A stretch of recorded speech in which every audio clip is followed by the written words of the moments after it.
A warmer brotherly hello, welcome to lovely Las Vegas for Coast to Coast Hoops with myself, Greg Hoops Peterson, now part of the VSiN Family Podcast.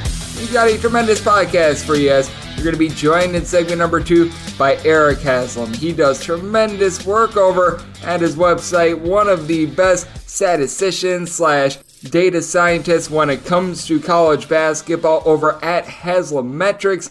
He's going to be joining us to talk a little bit about his process, how it has matured over the years, what he takes a look at with regards to making his preseason rankings, how he gauges some of these incoming freshmen, and on top of that, how he came up with hashtag analytically final as well, and how significant it is, and whether or not it trickles down to the individual player level or if it's just at the team level as well. On top of that, I'm going to be talking with him about some of the teams that he might be a little bit more bullish on slash bearish on with regards to his numbers as well. Erik has done so much good work over the last few years in college basketball, so great to be able to get him aboard and great to be able to get on a fellow Wisconsinite today. Here in segment number 1, we did see a little bit of injury news that came out in college basketball, especially that with regards to Kentucky, and a big-time waiver was cleared. So we're going to be hitting that here in the next few seconds. And if you do have a question, comment, segment idea, what have you for this podcast, you do have one or two ways to be able to fire those in. First one is my Twitter/X timeline at @unit_81.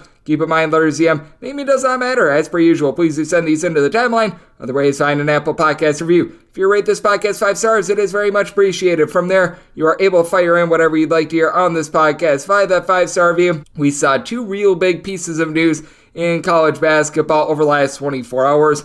The biggest one, in my opinion, is with regards to the mid-major level. Wright State, they are going to have Tanner Holden. His waiver has been approved. He is going to be immediately eligible. This, in my opinion, is pretty massive for Wright State. If you take a look at Tanner Holden's numbers last year, they weren't necessarily too great. I recognize that he did have that game winner against Rutgers in that, I believe it was like late December, early January game before things went down the toilet bowl for Ohio State. But last time he was in this conference, the 2021-22 campaign, while he was playing at Wright State, he absolutely lit the conference ablaze, shot about 34% from 3 with 20 points, 2.5 assists, steal and a half per contest, 5 rebounds per game.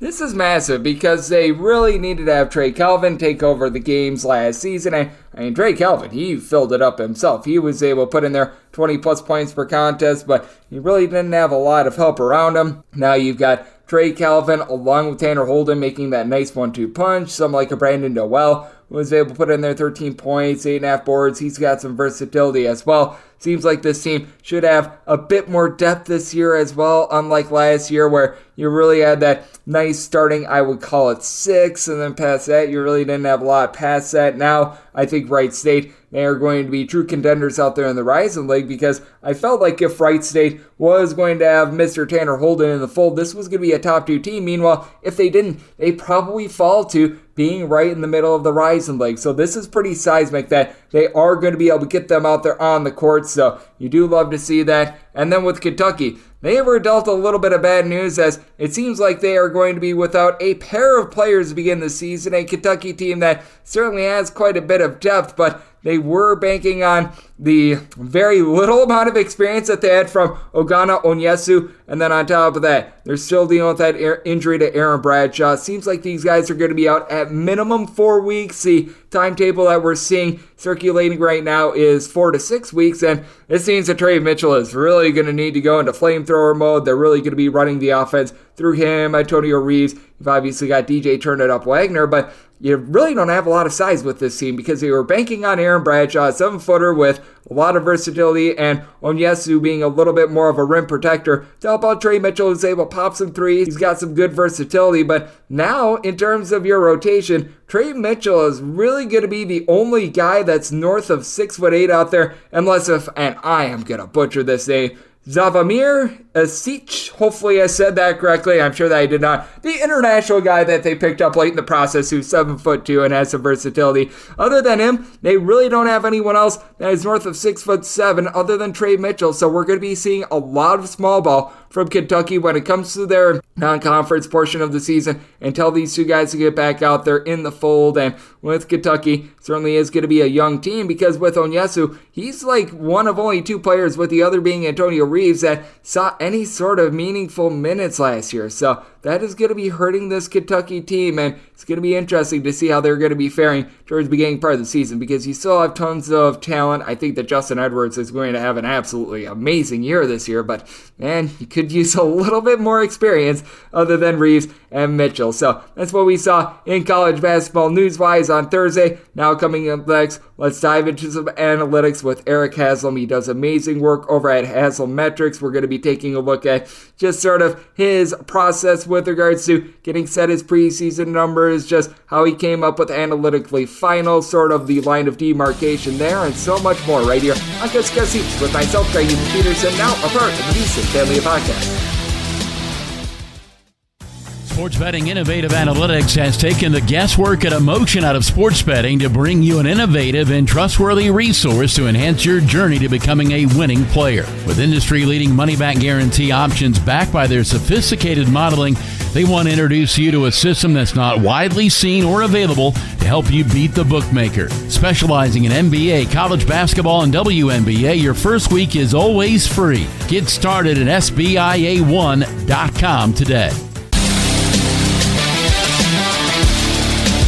We're back in lovely Las Vegas for Coast to Coast Hoops with myself, Greg Peterson, now part of the Beeson Family Podcast. It is great to be joined by this man as we've got Erik Haslam aboard. He's based out there in my home state of Wisconsin. He does an amazing job taking a look at this game that we all know of, love of college basketball. He runs his website, HaslamMetrics.com, has been doing so for about the last decade or so. I remember when I was in college, I was taking a look at him and all that he was doing back when I was doing bracketology before getting in a little bit more on the betting side of things. And this man does an amazing job just with all that he does. And you're able to follow him on Twitter/X at Haslam Metrics. That is HASLA and then the word metrics altogether. And Erik, it's great to have you aboard. Thank you. Yeah, thanks for having me. Love to be here. Love to have you aboard. And Erik, first things first, because as we are doing this conversation, we're just a shade more than 3 weeks away from the start of the upcoming season. As the offseason goes along, are there certain things that you do need to tweak with regards to your model, with the way that you evaluate some of these teams, or is it pretty much status quo once the transfer portal, which, I mean, it's been done really for a little bit north of 2 months. Once that wraps up, it pretty much is hay is in the barn, and pretty much it stays the way that it is until we actually get game action. Yeah, for the most part, you're not seeing too many changes with what you're doing in the offseason, and you're trying to take a reasonable stab at what's going to happen. And when you're creating a model, basically a linear model, anybody who's taken calculus classes or math classes would understand the whole y equals mx plus b. I'm not going into the details of all that, but the idea is you want to select those independent variables that are going to yield the best results. And it's kind of a tough trick to do because you really want to try to pick the right things and then try to see how much of it contributes to that model and gives you a valid result. And that gets a little bit tricky. And as you alluded to, it changes a little bit more each season, as the transfer portal becomes a little bit more of a factor. I think some of those transfers result in some higher weightings and the correlation between those variables and the end result. So not too much has changed. I kind of go with the same variables that I've gone in the past. I'm always looking at returning minutes, returning points. I'm looking at recruiting rankings. I'm looking at individual 5-star players, 4-star players. And I'm also looking at last year's results to go with prestige. And that's the one change I tried to make this year a little bit. In the past, I've kind of looked at prestige as kind of a 3-year average. And you can make a debate whether some people would say, hey, I just want to look at 1 year or 2 years. Or some people would say, I want more prestige. I want to look at 4 or 5 years. I kind of settled on 3. And what I did this offseason, because primarily for a team like Florida Atlantic, who's bringing back a lot of key players, I put a higher weighting on prestige for the last season if they're bringing back a high percentage of minutes. So that was the one tweak that I did, just kind of making that one little change to prestige. But other than that, it's a lot of the same stuff. You're looking at returning points, returning minutes, whether or not a coaching change has happened for the positive or for the negative. And then, of course, those recruiting rankings and those 4- and 5-star recruits, kind of standard stuff that a lot of people are going to try to gauge. Those are the metrics that are kind of at our fingertips that we have to use in order to project the preseason baselines. But that's what we go off, and it kind of gives us a reasonable estimate of what to expect. And I think that it is so good that you look at just so many various things, because it is very difficult to do. Just being able to project forward for the upcoming season, as Erik Haslam of Haslametrics is joining me right here on Coast to Coast Hoops. And I know that you were pointing out a few different things there, and I think the biggest question I have is, in this day and age, how do you gauge incoming freshmen? Because while it is a little bit difficult to gauge how a transfer might be going from a mid-major level to perhaps going up to the Power 6 or vice versa, a guy that was sitting on the bench at like Illinois, Wisconsin, something like that, now they're going down to a mid-major. At the very least, you have some sort of sample size of what they've done in college. Whereas with high school players, I always think that that's the most difficult element, just because they're coming in blind. You have really no data to go off of other than like AAU basketball and things like that. And how do you go about this? Because I feel like there's about 100 different people that go about it 100 different ways, and I can't really say that one is correct/incorrect. I think you kind of have to rely on a little bit of subjectivity when it comes to the recruiting stuff. You have to rely on outside rankings. I don't have access to all the individuals in all these different places to tell exactly how they should be ranked. So I have to rely on kind of those composite ratings that you get from places like 24/7 Sports, for example. They have an overall rating system. They break things down so that you can see who are the 5-star players, who are the 4-star players, that kind of stuff. I have to rely on that. And that's the thing about the difference between my preseason baselines and my so-called in-season rankings. The in-season rankings are all based on results. You have to use an element of subjectivity when it comes to the preseason baselines. You kind of have to just say, I can't rely on results. I have to take a best stab at things. You're going to put your faith in them, that their rankings are going to be somewhat accurate. Try to pull out as much information from them as you possibly can. Rely on that. That's the best we have to go off, because otherwise, I'd be forced to put my eyes and just kind of use a blanket rating system for the number of recruits coming in. I would actually prefer, even if it is a subjective element, to have the experts telling me who are the 5- and 4-star ratings than trying to guess it myself. Oh, absolutely. And trying to go through like YouTube tapes, what have you, because when I live out here in lovely Las Vegas, I'm able to see a few of these high school events, what have you, but there's no way any one human being can go to every one of them, even the top of the top recruiting guys. Like the people over there at 24/7 Sports do an amazing job. One singular expert for 247 Sports can't get to every single event just because there's so many that go on throughout the year. That's why they've got a team of them as well. So I think that that's very well put. Trust in the experts and try to be able to read a couple press clippings. Maybe some guys are starting to get some more minutes. Take a look at some of those foreign tours, what guys were/were not, seeing a little bit of time as well. So I do think that there's a lot that goes into it. And really at the end of the day, it's all about trying to make a best approach and a best stab at it, as Erik Haslam does amazing work over at Haslametrics, is joining me right here on Coast to Coast Hoops. And Erik, another question with regards to that, and this involves a few more elements, but at the same time, it is something that is very hard to gauge as well, and I was alluding to it a little bit before. How do you take a look at some of these players with regards to transfers that are going upward? Like you have a guy that averages like 20 points per game in the Southland, Big Sky, insert your mid-major here. How do you take a look at some of those guys going upward and or vice versa, a guy that maybe averaged like 2 points per game in the Big Ten, now playing at like the Southland level? Kind of have to look at what they've done in the past, and then you kind of tie in average efficiency levels that you're going to look at the conference level. So obviously, if you're looking at the average efficiency margins for someone like the Southland or the SWAC or something like that, and all of a sudden a player is averaging 18 and 11 in the SWAC, and also now they're playing in the Big 12, big difference. And so the way you kind of do that is you kind of take a fraction of that by looking at the efficiency margins between one conference and another conference. And you're looking at the average numbers across the board for each conference. And it kind of is a double whammy, because not only is your offensive efficiency going to change, your defensive efficiency is going to change as well. So you have to kind of take both sides of the basketball into effect when you're weighting in how a player is going to perform when making a drastic jump from, say, a low mid-major conference up to a conference like the SEC or the Big 12. There really isn't much more to it than that. It's just kind of making that adjustment based on the efficiency margins and then the ratio of how good one conference is to the other conference. And I kind of rely on that. It applies to minutes and it applies to points. If you're going to be playing 31 minutes per game in the SWAC, chances are you're not going to be playing 31 minutes per game in the Big 12.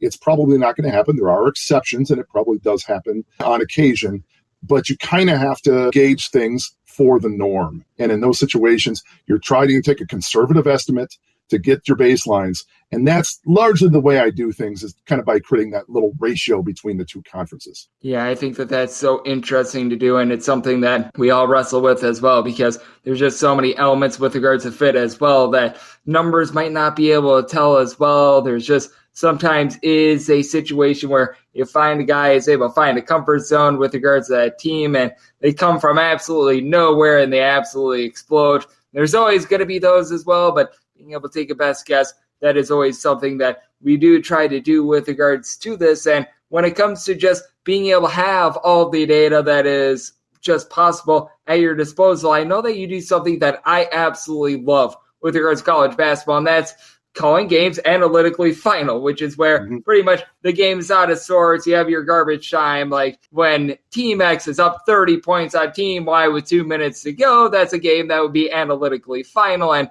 I know you've got your set criteria as to what is analytically final, but when you go into something for the regular season, what have you, because some of these guys, as I was mentioning, they do come from like power conferences where they were averaging like 2 to 3 points per game. Really, a lot of the minutes that they are seeing are in games that are analytically final. How do you gauge that? And do you use that data, or is it still thrown out when you do your preseason projections? When it comes to the analytically final stuff, that really probably doesn't impact a lot of the stuff you're seeing with like the transfers and the preseason baselines that you're seeing. The analytically final really comes into play solely for the evaluation, and the idea behind it, of course, is you don't want to be influencing your results with garbage time numbers. A team goes up by 31, all of a sudden they put their scrubs in, they ended up winning by 16 or something like that. So it makes them look like they performed far worse than they actually did. When it comes to this kind of stuff with the analytically final stuff, it doesn't really get down to the player level. So it probably won't have too much of an impact as far as like transfers go or anything like that coming into the preseason baselines. That's largely reserved for in-season stuff. Oh, that's good, because that was actually a little bit of a question that I did have, because I know that you do a good job of being able to extract that out. But I do think that it is really interesting to always be able to gauge that as well, because I do think that that honestly is the correct approach, because if a guy accrues 30 points in a game, even though the game might be analytically final, if a guy is sitting on 28 points with 2 minutes to go, you best know that he's probably going to be trying to get to that 30-point plateau. If a guy's like a rebound short of a double-double, they're going to be trying to get him that rebound, what have you. I do think that it's a really fine line to go, but I do think that that is the best way of going about it. And do you think that this is something that you're going to continue to do moving forward? Because I do think that, once again, it's the right approach. Oh, absolutely. I've done it from the start. And I'm not to say I'm the first one who did it, but I got to be one of the first ones out there that it kind of employed, the whole analytically final. At one point it was called mathematically over, and I changed it to analytically final. For whatever reason, that caught on quite a bit on Twitter, or X, or what you call it nowadays. But yeah, that was just a nice little tidbit of something I really wanted to gauge how good a team was at full strength. I was not particularly interested in how they're going to do if, once the lead is 31 with 18 minutes to play. They're obviously not playing their starters. They're not playing their hardest basketball. My goal was to truly rate these teams when they were at their peak. And that was the idea behind it. I really don't have a lot of interest in seeing how a team's, 10th, 11th, 12th players on the bench are going to perform. I have no interest in that. I'm interested in seeing what those primary 5 guys who are going to be starting, and maybe 3-4 guys off the bench. That's primarily what I'm trying to rate. And in those games, it does nothing for me. So when a team like Baylor is up by 40 points on Mississippi Valley State, once that game hits a certain point, they can run up that score as much as they want. It's not going to matter anymore. I've seen what I need to see. My metrics have seen what they need to see, and I rate based on just that smaller sample size if it's a blowout. Yep, absolutely. I think that that's a good approach to take now. Those are out here in lovely Las Vegas with regards to being able to gauge the total. Probably want to be taking a little bit of a note of that, because sometimes garbage time, it does affect some of those like 35-point spreads and everything like that. But once you get into more snug games, once you get in conference and you don't have 30-point lines, what have you, it's such a great metric to be able to utilize, as Erik Haslam, who does great work over at Haslam Metrics, is joining me right here on Coast to Coast Hoops. And Erik, with regards to your rankings coming into the season, obviously they're up there at HaslamMetrics.com. I'm not just going to run down the list and be like, oh, here's exactly what they are, because I do think that people should be checking out your work because you do a lot of amazing work. But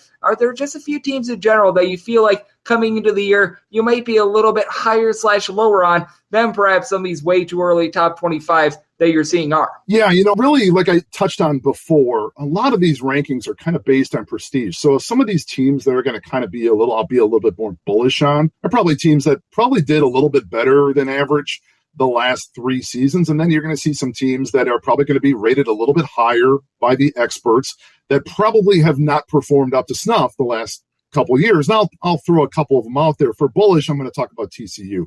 TCU has done pretty well for themselves the last few years. I think a lot of people are writing them off a little bit because they've lost Mike Miles and Damian Baugh, but they return Emmanuel Miller, Chuck O'Bannon, Jacoby Coles, Micah Peavy. Those are 4 of the 6 top scorers. You bring in transfers like Avery Anderson from Oklahoma State, Ernest Uday from Kansas, couple mid-major additions. I think TCU can do quite well for themselves this year.